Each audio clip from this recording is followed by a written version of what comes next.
The sun was hot above the lecky sky when the iron gate of the mansion slid open with a slow, heavy groan.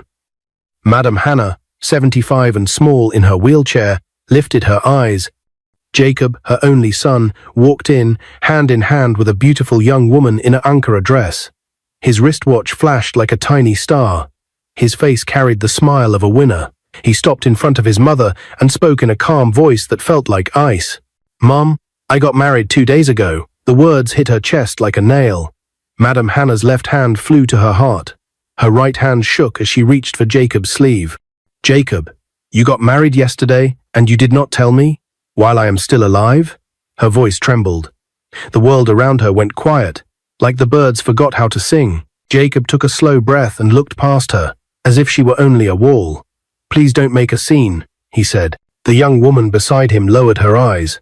"Good afternoon, Ma," she whispered. "My name is Adana. People call me Natalia." Madame Hannah looked from the girl's kind face back to her son. Tears gathered in her eyes. "Jacob," she said softly, "have you forgotten? I raised you alone. I worked until I fell and could not walk again. I gave you everything. Is it not wise to let me see your happiest day?"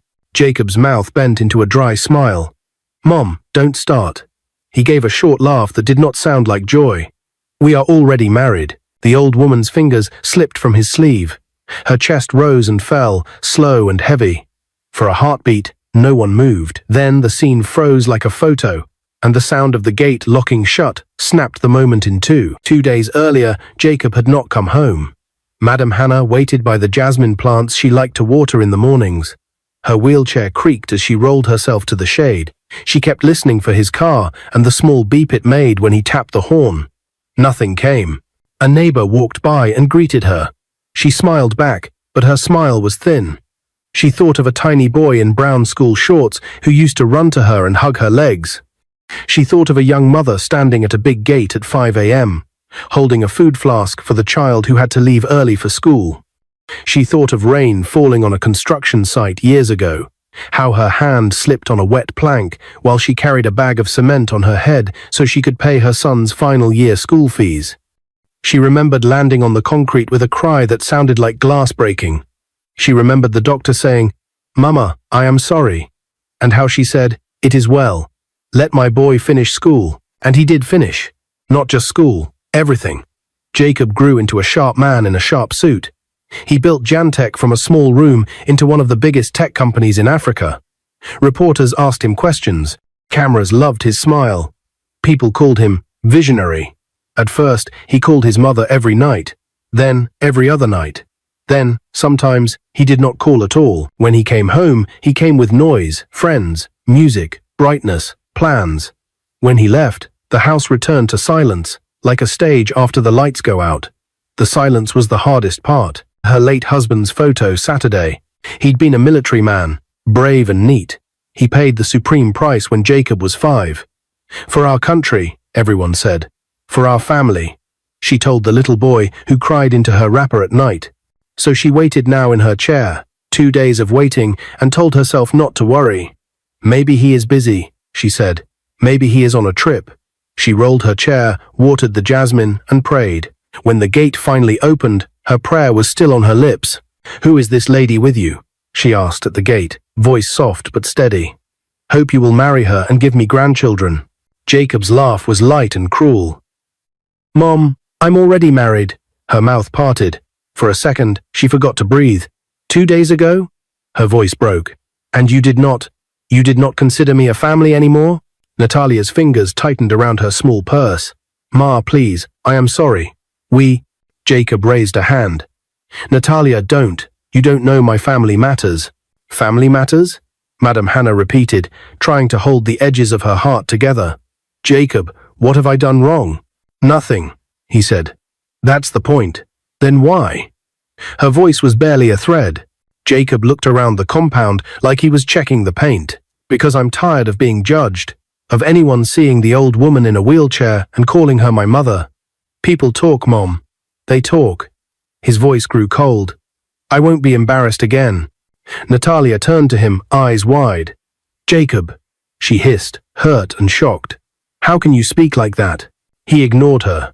He walked past his mother into the house. Minutes later, he came back with a thick envelope and a hard face. He dropped the envelope on his mother's lap. The corner pressed into her leg. "The house is yours," he said. "Documents inside. Worth 300 million naira. That should cover everything you ever did. Don't call me. Don't look for me. Don't embarrass me again." The jasmine smell turned bitter, like smoke. The old woman blinked at the papers as if they were fire. "Jacob." She reached forward, palm open, asking for his hand like she had when he was 5. He stepped back. Her hand hung in the air, alone. Natalia stepped between them. "Sir Jacob, stop this. Please, this is your mother. You cannot do this." He didn't look at her. He didn't look at anyone. He slid his sunglasses on, even though the sun had shifted behind a cloud. "Let's go inside," he said to Natalia. "No," Natalia said, voice shaking. "I can't follow you like this. Greet your mother. Do the right thing." "I said let's go," he answered, pulling her gently by the elbow. She resisted, then gave up and followed him inside, but stopped at the door to glance back. She saw the old woman wipe her eyes with the back of her hand, slow and careful, like she was afraid her face might break. Inside the living room, the air conditioner hummed like a cold bee. Natalia faced Jacob. "How can you treat her like this? She raised you." Jacob placed a suitcase on the couch and started to pack in quick, clean moves. "Shirts, laptops, passport. This is not your business," he said. "Don't enter what you don't understand." "I understand only one thing," Natalia said, tears burning. "This is wrong." He zipped the suitcase, lifted it with one hand, and walked out. On the porch, he faced his mother again. His mouth was a straight, hard line. "I'm leaving for good," he said. "Sell the house if you want. I'm done." The papers on her lap slid in the wind. One page flipped and caught on the wheel. The old woman's fingers tried to press the papers down, but they trembled too much. Her wheelchair rolled a little. The small slope near the steps felt steeper than before. "Jacob," she whispered, "please. While I am still alive." For the first time, his eyes wavered, just for a heartbeat. Then he looked away, turned, and started toward the car. The engine roared to life, loud and proud. "Wait," Natalia called, running after him. "Jacob, please." He pulled the gate remote from his pocket. The gate began to slide open, metal grinding on metal. Wind pushed through the compound. The pages fluttered harder. The top sheet tore free and danced across the tiles like a white bird, then flew toward the steps. Madame Hannah reached out to catch it. Her chair rolled. The wheel nudged the edge. Down the road, a horn blasted once. The engine growled. The jasmine bent in the wind, and Madame Hannah's wheelchair tipped forward, just as a shadow rushed in from behind and grabbed the handles. The chair jerked to a stop on the very edge of the step. The old woman gasped, heart hammering, eyes wide and wet. Slowly she turned to see who had caught her. The face she saw made her breath freeze in her throat because it was someone she never expected to be standing there at all. The wheelchair jerked back from the edge of the step. Saved at the very last moment, Madame Hannah gasped, clutching the armrest with trembling fingers, her chest pounding.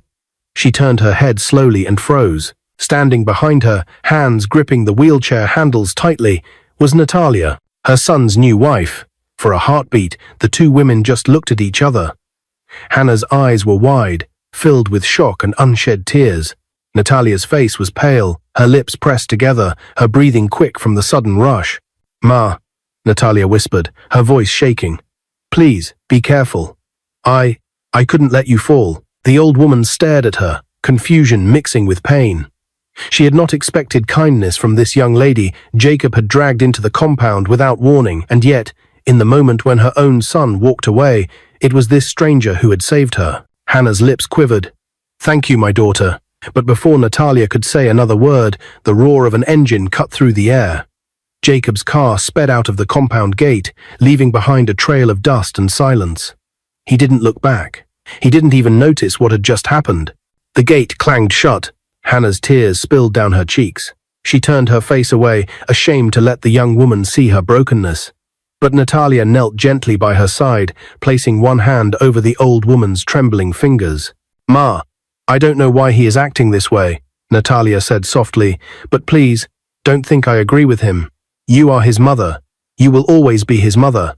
I can never take your place." Those words pierced Hannah's heart deeper than a knife, but this time it wasn't pain, it was relief. A fragile hope that someone in this house still saw her as human. She squeezed Natalia's hand weakly. "My daughter, thank you. You don't know what these words mean to me." Inside the mansion, the echo of Jacob's footsteps had faded, leaving the house unnaturally quiet. The maids were gone. He had already moved them to his new residence in Ikoyi before the wedding. The massive living room, once filled with voices and laughter, felt like a hollow cave now. Natalia helped Hannah back into the cool interior. The old woman's hands trembled as she adjusted herself in the wheelchair, her face pale with exhaustion. Natalia quickly rushed to the kitchen, her heels clicking against the marble floor, and within minutes returned with a glass of warm water. "Please drink this, Ma." Hannah took the glass slowly, sipping like each drop weighed more than gold. Natalia sat on the low stool beside her, watching carefully. For a long moment, silence stretched between them until Hannah broke it with a soft, bitter laugh. "Do you know, my daughter?" she said, her voice quiet but steady. "I once dreamed of this day, the day my son would bring a woman home. I imagined being there at the wedding, smiling, clapping my hands, thanking God for blessing me with grandchildren before I die. I gave up everything, my youth, my happiness, even my body for that dream. And now," she shook her head slowly, tears welling again. "Now I hear of his marriage like this, as if I am no longer alive." Natalia lowered her gaze. She couldn't bear the weight of the old woman's pain. "Ma, I don't know what to say," she whispered. "I didn't even know he had not told you. When he brought me, I thought you were already aware. It is works on trusting skill." Hannah's eyes narrowed with a new light. "He didn't tell you either." Natalia shook her head. Her lips trembled. "The wedding was rushed. He said it was better that way. He promised he would explain later." The old woman closed her eyes, her chest rising and falling heavily. "So it was not only me. Even you, his wife, are walking blind in his shadow." Natalia blinked back tears. "Ma, I love Jacob, but today I saw a side of him that scared me. The way he spoke to you, his own mother, it was wrong." Hannah gave a tired smile, her wrinkled face softening. "You are still young, my daughter. You may not yet understand, but life will teach you. A man who dishonors his mother has already planted the seed of his downfall." Natalia shivered at those words. They echoed in the quiet house like a prophecy. That evening, after Jacob had left without a goodbye, Natalia remained behind. She moved through the silent kitchen, cooking jollof rice with her own hands. She arranged the food neatly on a tray and carried it to the dining table, where Madame Hannah sat waiting, her frail hands resting on the wheelchair. When Natalia placed the tray before her, Hannah looked at her in disbelief. You cooked this?" Natalia smiled faintly. "Yes, Ma. Please eat." The old woman's eyes grew wet again. "My son's wife cooking for me. In my old age, I thought I would die without tasting such kindness." She reached for Natalia's hand again. "May God bless you, my daughter. May he never let you know the pain of being abandoned." Natalia swallowed hard, her throat tight.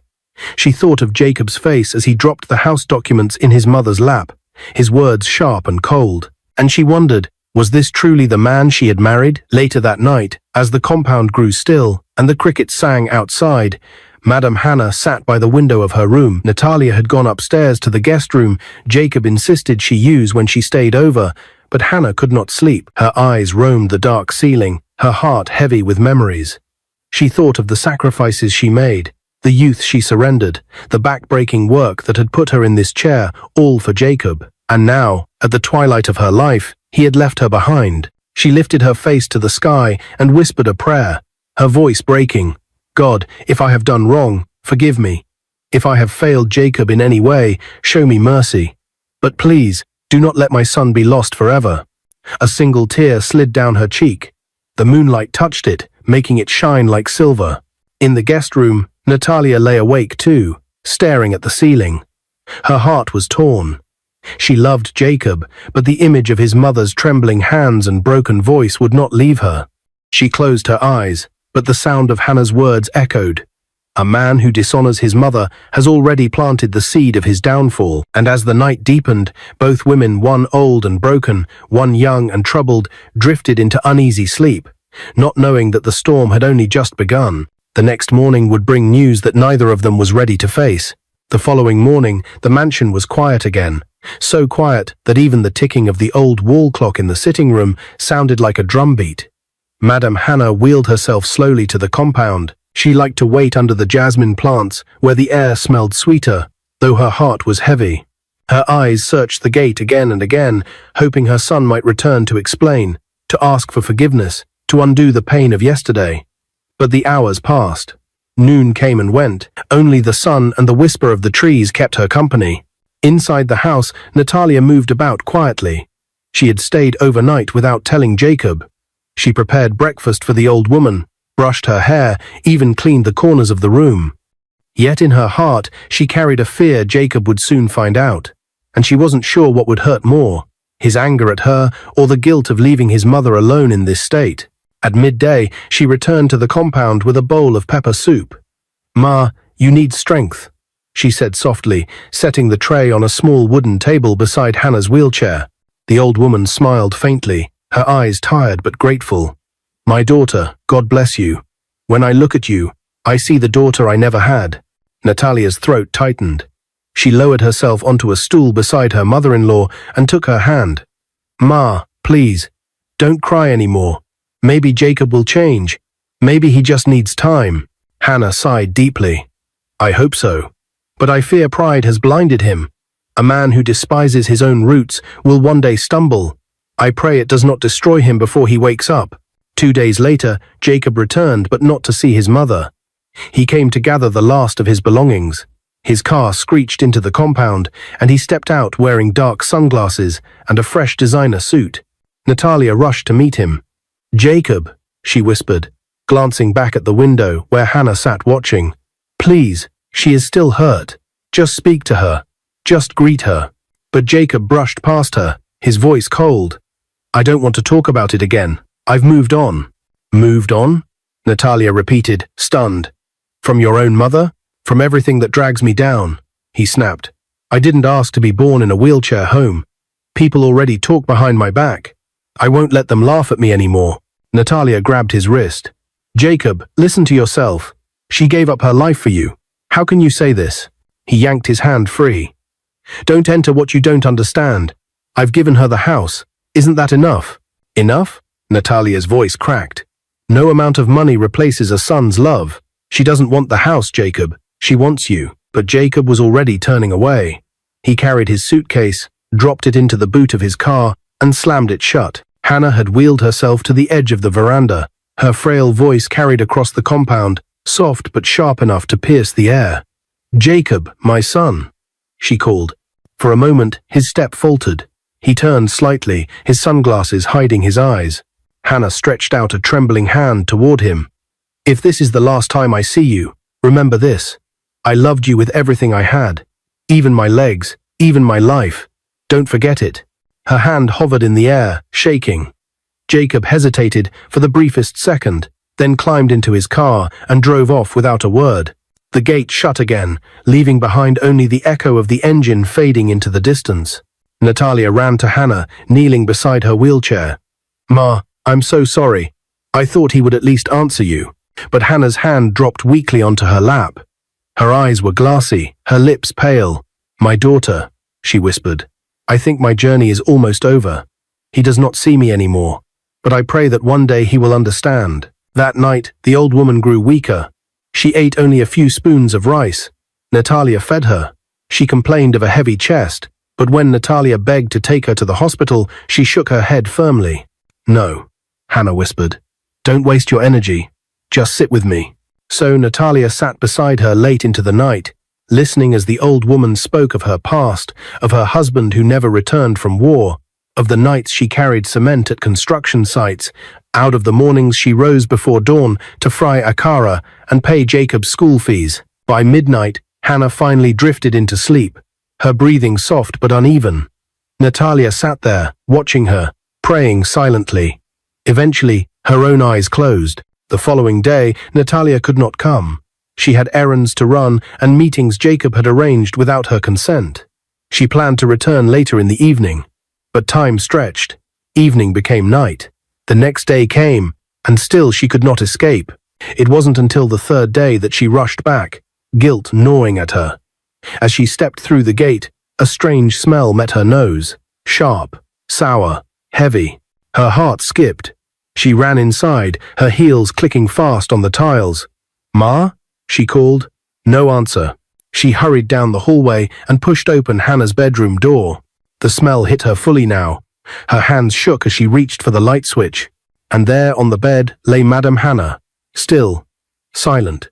Her eyes closed, her skin pale, her hands folded loosely on her chest. Natalia froze. The tray of food she had carried slipped from her fingers and crashed to the floor, the plates shattering. "No," she whispered, shaking her head. "No, no, no." She stumbled forward, falling to her knees beside the bed.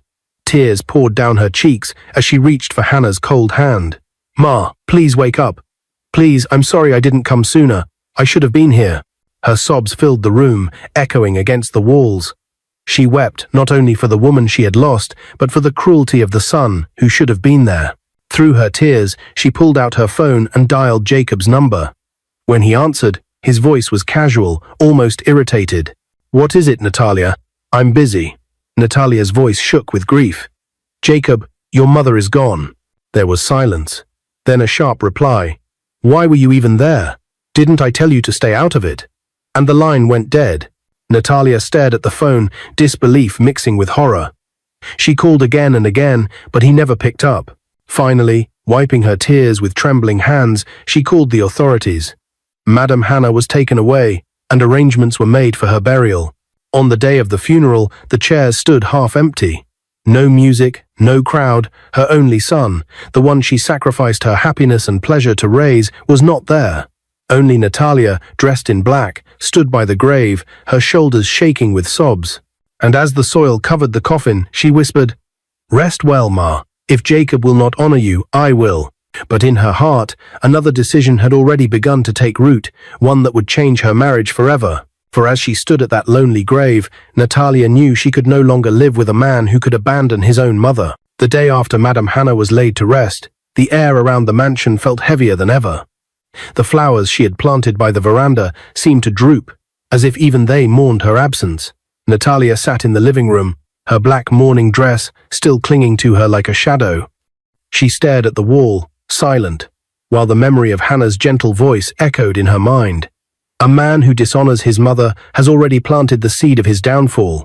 Her phone buzzed on the glass table. It was Jacob. For a moment, she thought he had changed his mind, that he would ask if his mother had been given a decent burial, that guilt had finally softened his heart. She answered quickly, "Hello?" But his tone was flat. "Why are you not home yet?" Natalia swallowed hard, anger bubbling in her chest. "Home?" she repeated bitterly. "Jacob, your mother is in the ground. Your mother, who raised you, who gave up her life for you. She died alone because you abandoned her. And you dare ask me why I'm not home?" Jacob sighed impatiently. "Natalia, don't start again. I told you to leave my family matters alone. She's gone now. It's over. What do you want me to do? Cry in public and let the newspapers call me weak?" Natalia's hand shook as she gripped the phone tighter. "Cry in public? Jacob, you didn't even cry in private. You didn't come. You didn't call. You didn't care."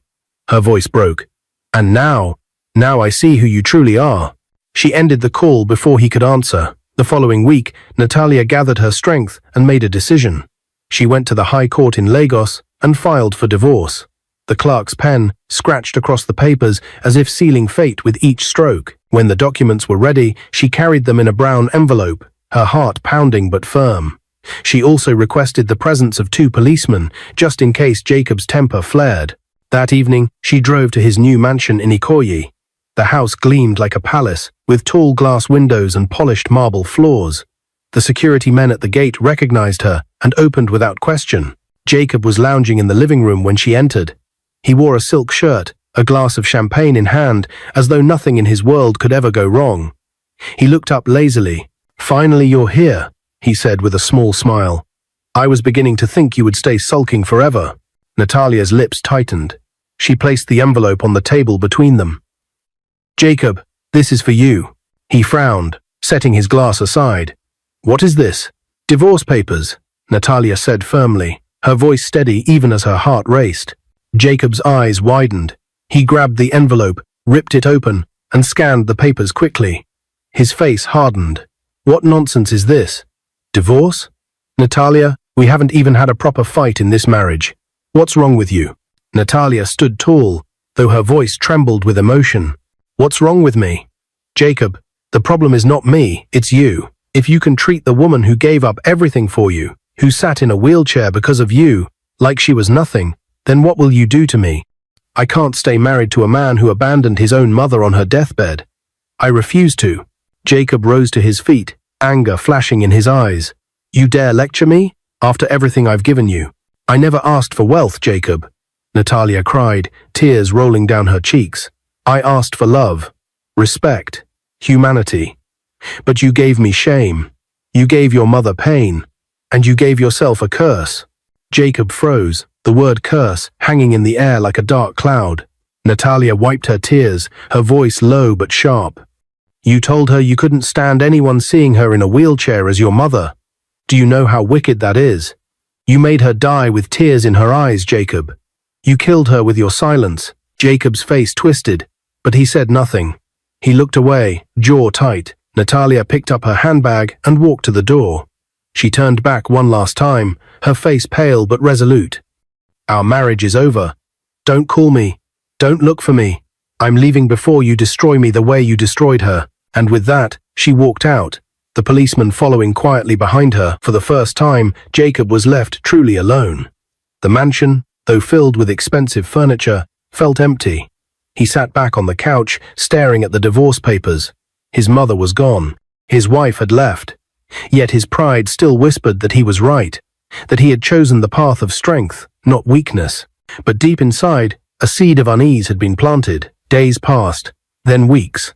And slowly, his empire began to crack. The first blow came from a major contract Jantech had with a multinational bank. Rumors of financial irregularities spread, and within days, the deal was cancelled.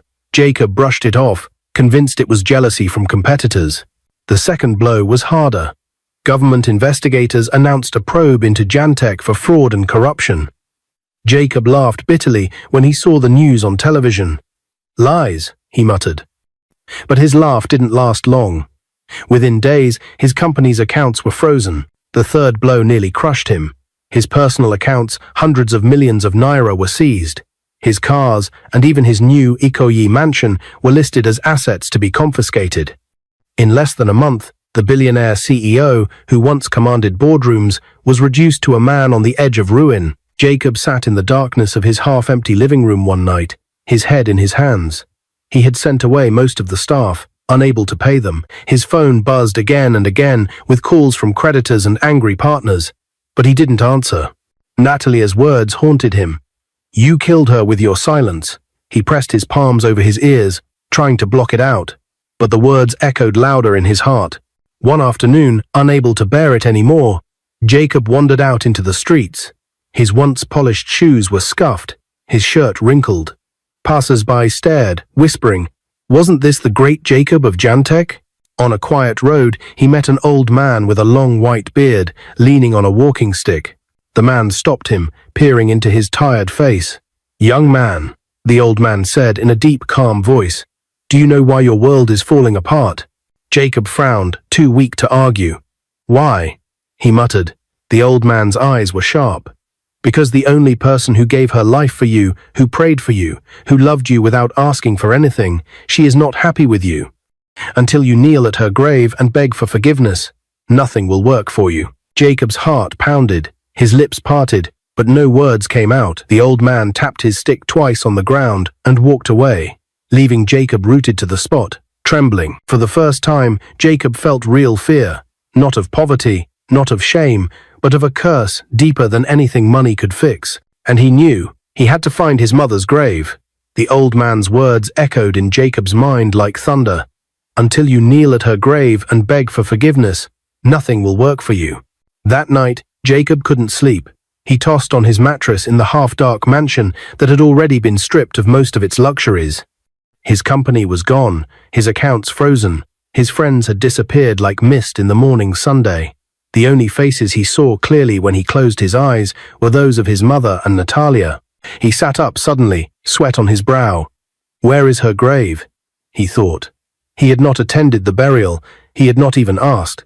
Shame pressed down on him like a heavy stone. There was only one person who could help him now, Natalia. 2 days later, Jacob stood outside the gate of a mansion in Victoria Island. His clothes were wrinkled, his beard untrimmed, his once polished shoes covered in dust. The security men looked him up and down with disgust. Who are you looking for? One of them barked. Natalia, Jacob whispered, his voice hoarse. Please, I need to see her. The men exchanged glances. Madam Natalia does not entertain strangers. I am not a stranger, Jacob cried, desperation breaking his voice. I am her husband. The men laughed bitterly. Her ex-husband. And look at you. Do you think she wants to see you in this state? As the guards pushed him back, Jacob raised his voice. Natalia, please, it's me. Just 1 minute. Inside the compound, Natalia was seated on the balcony, reading. She frowned when she heard the commotion at the gate. Rising, she walked out. When her eyes fell on the man at the gate, her breath caught. His once proud figure was broken. His face was tired, eyes swollen from sleepless nights. He looked nothing like the Jacob she had known. Jacob, she whispered, stepping closer. The security men moved aside reluctantly. Jacob's knees buckled as he fell to the ground before her, tears streaming down his cheeks. Natalia, it's a long story. I've lost everything. I have nothing left, and I know why. It's my mother. I wronged her. I abandoned her. Please, take me to her grave. Let me beg her spirit for forgiveness. Natalia's heart ached. She wanted to be angry. She wanted to remind him of every cruel word he had spoken. But looking at him now, humbled, shattered, human, she sighed deeply. Get up, she said softly. I'll take you. The next morning, they drove to the cemetery. The air was heavy with silence, the kind that made every sound echo louder. The graveyard was calm, with rows of crosses and headstones standing like silent witnesses. Natalia led Jacob through the narrow path until they stopped before a fresh grave marked with a simple headstone. Hannah Okafor, beloved mother. Jacob's legs gave way. He dropped to his knees, his palms digging into the earth. The words on the stone blurred as tears filled his eyes. Mom, he cried, his voice cracking. It's me, Jacob, your son. I failed you. I forgot everything you did for me. I let pride blind me. I was ashamed of you, and now I am ashamed of myself. His body shook as he pressed his forehead to the soil. I thought wealth made me a man, but without you I am nothing. Please forgive me, Mama. Don't let my soul be lost. Don't let me die cursed. He sobbed until his clothes were wet, until his voice grew hoarse. The cemetery was still, but in that silence, Jacob felt something shift, like a weight slowly lifting from his chest. Natalia knelt beside him, placing a hand on his shoulder. Ma was not wicked, she said gently. She loved you, Jacob. Even when you turned your back, she prayed for you. I believe she has forgiven you already. Jacob raised his face, streaked with mud and tears, and looked at the headstone again. For the first time in years, he felt small. Not the billionaire CEO, not the man of power, just a son. In the weeks that followed, the impossible happened. The court reviewed his case and found no evidence of corruption. The frozen accounts were reopened, and Jantek was cleared of most allegations. His cars and properties were returned. Slowly, contracts began to come back. But one thing did not return, Natalia. She never did. No matter how many times Jacob pleaded, no matter the gifts or apologies, Natalia stood firm. Jacob, she told him one evening, your mother forgave you, but I cannot be your wife again. I saw how you treated the woman who gave you life. If you could do that to her, what future would I have had? I wish you well, but I am moving on. Jacob's heart broke again, but this time he did not fight.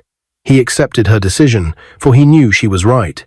Months later, Jacob sat quietly in the old mansion his mother had left behind. The jasmine by the veranda bloomed again, filling the air with its sweet scent. He wheeled himself to the spot where his mother used to sit, resting his hand on the armrest of the chair she had once loved.